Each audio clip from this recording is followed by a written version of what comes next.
My first guest, Normani Kordei, is a member of the girl supergroup Fifth Harmony.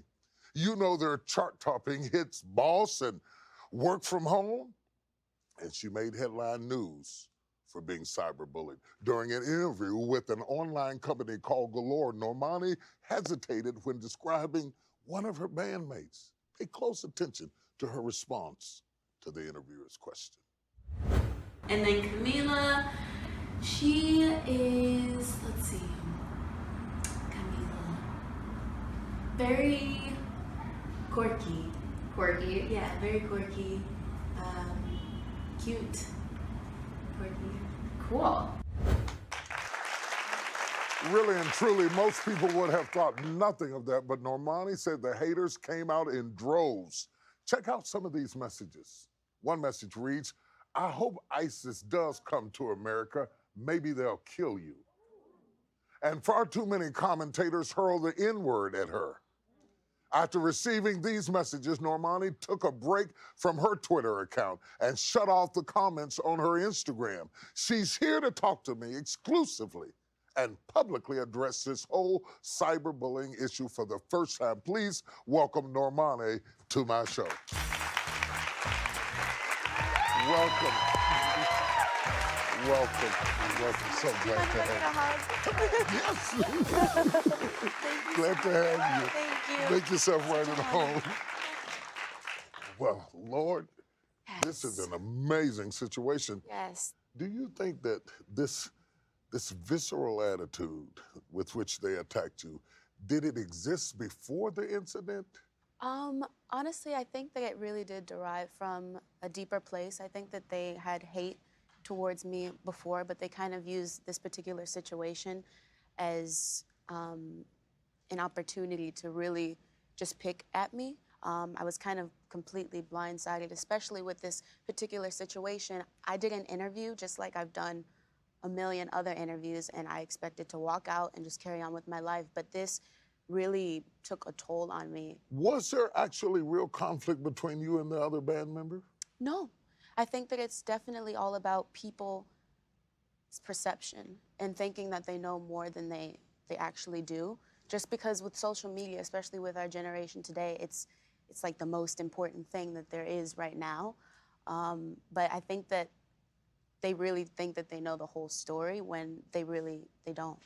Would it have been possible for your other band member to validate the fact that you and her were cool, or is it that once it gets started, there's no stopping it? Honestly, I think with social media, once it started, It's just out there. And then it's also not her responsibility to, say sorry or for us to even have to have a conversation on behalf of the fans. This is more than words, though. They sent images and pictures out. They did. Let's talk about that. They did.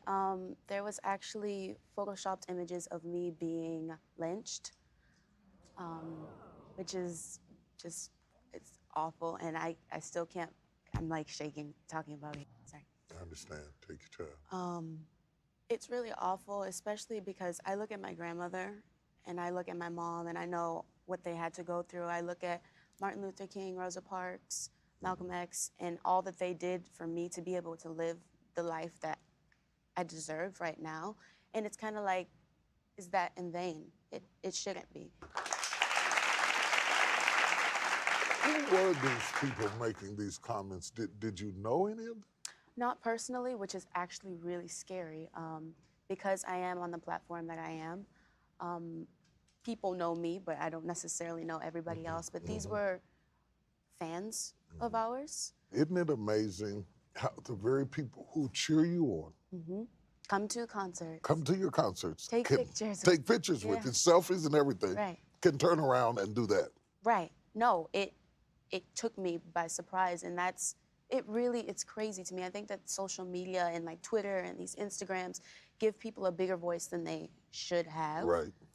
It gives them the opportunity to spit out hate without there being a repercussion. Right. When you're a public figure and you're up in front of people, everybody knows you. Right. You don't know them.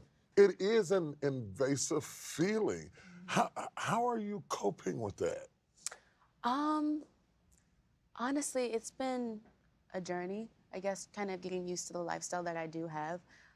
Like you said, people know me, but I don't necessarily know them, which can be scary, especially when I'm getting all of these hate comments. A lot of times you'll walk up on a celebrity or somebody you deeply admire and you don't get the response that you expected. It's not always that they're arrogant. They just don't know which one to smile to and which one to watch out It's for. 110 things going on at one time, and you never really know what a person's going through as well. Like, for me, all of this happened when I was on tour. Wow. And even though I was on tour, I had to smile, I had to go to my meet and greets, because these are things that people are paying for. They come to see us. Right. And of course, you don't want to disappoint them because we're their idols. You got off of social media. Yes. And then you got back on. What made you get back on? Honestly, I felt like I owed it to myself to not run. Even now that I'm back on social media, I still continue to get hate, but I know who I am as a person, and I know what my family thinks of me. I know what God thinks of me, and I know that I'm a child of His. And all that matters is what He thinks of me. There's so many people who looked at that and saw those images and saw those pictures and said nothing. Right. They give permission for this kind of behavior to happen right up under your nose. Of course, and I feel like they're almost afraid to speak up because of what they think that others may think of them. They're afraid it's going to come back on them. Right. What would you say to someone in a similar situation, facing the same kind of problem right now? How would you encourage them? They're suffering at an anonymous bully online. I think the first thing that I would tell you is to not be afraid to ask for help. I think that communication is definitely so important, and that's sometimes the difference between people still being here and those that get cyberbullied and take their own lives. Normani, you've got this talent, which is amazing, and congratulations on your career and all the amazing things. Thank you. That's so cool. I heard you watch the video. Yeah, I did. Oh. I did. I'm up to speed. Okay. I got it. What do you want people to know about you as a person? That I mean well. I just want to be good. I want to do good for the world, and I want people to leave from having a conversation from me, and hopefully I make their lives a little bit better. I just want to make a difference. I want to be at service. Thank you for being who you are. Thank you. For what you are.